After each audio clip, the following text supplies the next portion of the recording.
Hey guys, it's Miss Ramsey.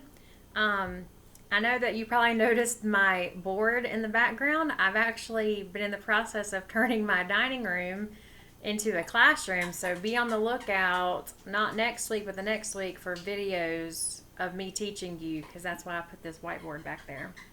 But anyway, so I wanted to make a video today of our daily read aloud of Serafina.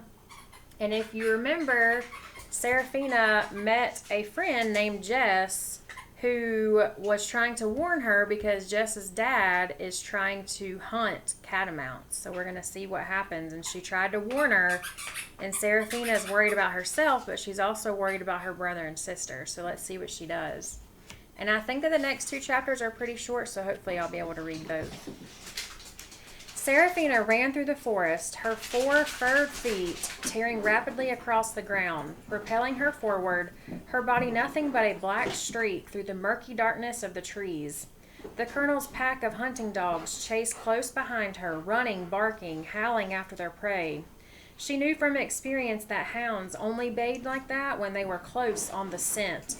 But they weren't on her scent. She had come up behind them and gone far around them. She scanned the forest ahead of her, looking frantically for a flash of tan. Her sister and brother were out here someplace running for their lives. They must know the baying hounds were coming for them, and there was no escape. A mountain lion could easily kill a single dog, but a pack of 20 mindless, biting hounds, all willing to die to get in a single bleeding bite, was more than most mountain lions could handle. Finally, she heard the whisking sound of 2 mountain lions sprinting through the thicket in the distance. Looking across a rocky, mist-filled valley, she saw them scurrying up the slope across from her, instinctively heading for high ground. Not up there, Serafina thought, recognizing the ridge they were headed for. Not up there, because what do you think is probably going to happen to them if they go up there? The pack of dogs came out of the forest close behind them, loud now, howling with new fear. The hounds had been chasing the 2 mountain lions for miles all through the night, relentless in their pursuit, and they knew they had finally gotten close to their prey. With nowhere else to go, the 2 young mountain lions bounded from rock to rock up the ridge, then scrambled their way up an old dead tree snagged at the top of it. Their shoulder muscles bulged and their claws ripped into the loose bark as they scaled the trunk and reached the upper branches. The 2 wildcats were now stuck at the top. They turned, panting, and looked down at the barking, snarling, howling dogs surrounding the base of the tree. The cats pulled back their ears and wrinkled their whiskered faces in nasty snarls as they hissed at the dogs. Serafina ran across the valley to help, but then she heard the sound of the hunters crashing through the underbrush on their horses. "The dogs got 'em trapped!" the dog handler shouted in his mountain twang as the hunters came into view through the swirling fog rolling across the slope of the mountain. The hunters quickly dismounted and forced their way through the thicket on foot, pushing their rifles out in front of them. "They've treed 2 of the varmints," one of the hunters shouted as he climbed up the rocks to get a better look. The helpless cats stared down at the barking dogs and shouting humans. The dogs were out of their mind with bloodthirsty excitement, their mouths dripping with spit, their tails wagging feverishly as they paced and circled. Many of the hounds were trying repeatedly to run up the trunk of the tree, one after another, some of them getting up to the lower branches before falling down to the ground, picking themselves up and trying again, howling all the while.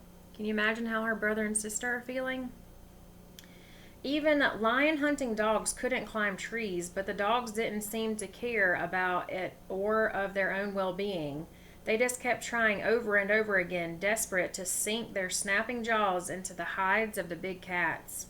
Colonel Braddock came crashing through the thicket on his horse, the last to arrive. "Get back!" he shouted to his men as he dismounted, handing his reins off to Jess, who was there on her dark bay horse, her rifle in her hands. "Nobody shoot!" the colonel shouted. "This is my shot! My shot!" Still gasping for breath from the exertion of the chase, the colonel lifted his rifle and aimed at the closest mountain lion. The crack of the colonel's rifle rang through the night air, echoing off the surrounding mountains. A piece of bark flew up next to the lion as the cat leapt to a different branch of the tree. Swearing in anger that he had missed the shot, The colonel took several steps closer, levered his rifle, and fired again. Once more the lion leaped away just in time, sinking from branch to branch as her brother hissed and snarled to keep the frenzied, tree-climbing dogs at bay. Serafina ran toward her brother and sister as fast as she could, her claws out and ready to fight. The colonel fired again, and then again, twigs breaking, bark exploding, the lions hissing and snarling, the sound of the repeated shots echoing across the mist-filled valley.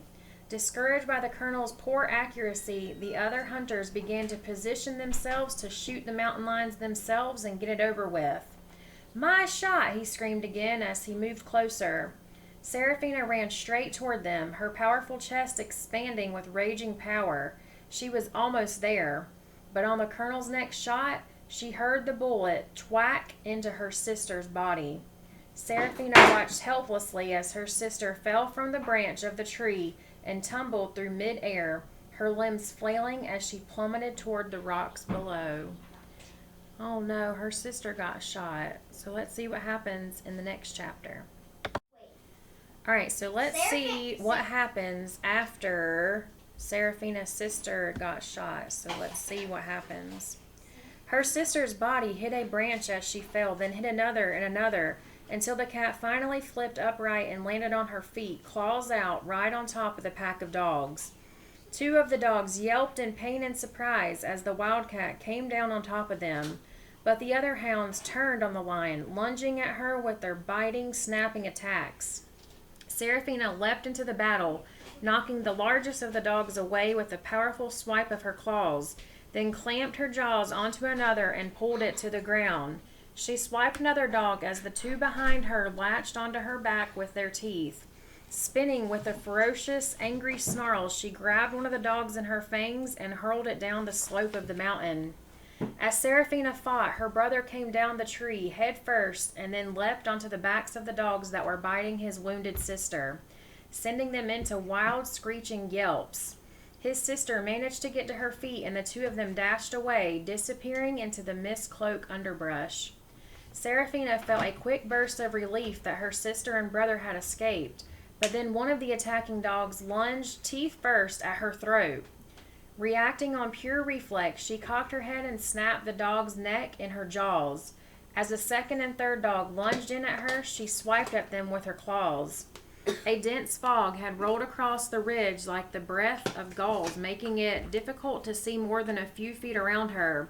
But through a narrow opening in the white swirling mist, she caught a glimpse of the colonel and the other men scrambling hurriedly through the brush and back up onto their horses in panic. She charged toward them.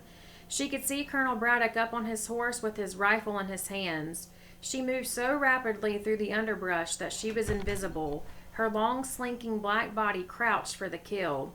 Her chest filled with a growling anger. Her fangs were dripping with blood. Her claws sprang out. She launched herself straight at the colonel in a ferocious, snarling attack, determined to make sure the vile human never shot another animal again. Dun dun dun! It does not sound like Serafina is happy. So let's see what happens to the colonel tomorrow. Bye guys, I miss you. Here's Ellie. Say bye. Bye.